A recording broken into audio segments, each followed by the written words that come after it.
4 रोजी कारखान्यामध्ये अचानक आग लागल्यामुळे आमच्या संबंधित कामगाराला त्याचे 50% पाय भाजले आहेत, त्याच्या शरीरावर पूर्ण भाजलं आहे।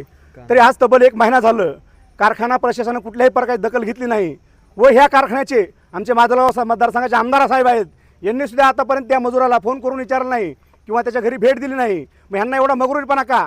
यासाठी आम्ही कामगार संघटनेच्या वतीनं आता कारखान्याला निवेदन दिले की ह्या मजुराला आता कुठलंही काम करता येत नाही, त्याला परमनंट ऑर्डर देऊन तुम्ही शिपाई म्हणून घ्या, वॉचमॅन म्हणून घ्या, त्याला परमनंट ऑर्डर द्या, इथं बसून त्याला पगार द्या, अन्यथा त्याला बाहेर कुठेतरी धंदा करता यावा यासाठी 15 लाख रुपयाचा कारखान्यावर कॅश चेक द्या।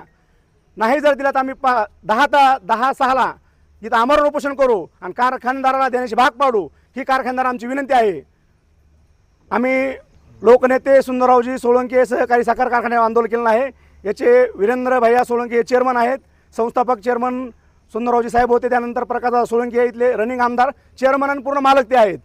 माझी त्यांना एकच विनंती, दादा महाराष्ट्रामध्ये तुमचं कुठचं नाव निघालं पाहिजे, असं काहीतरी करा। आज तुमचे 90% कर्मचारी तुम्हाला शिवाय देतात, त्यांच्या 6 महिने झालं पगारी नाहीत।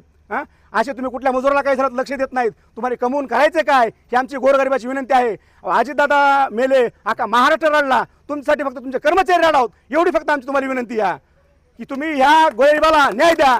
हे न्याय दिल्याच्या नंतर तुमच्या ह्या गरिबाच्या डोळ्यात तुमच्या आयुष्याच्या नंतर पाठीमागं ह्यांच्या डोळ्यात अश्रू आले पाहिजे, दादा चांगला माणूस होता आणि दादाने आमचं चांगलं केलं म्हणून।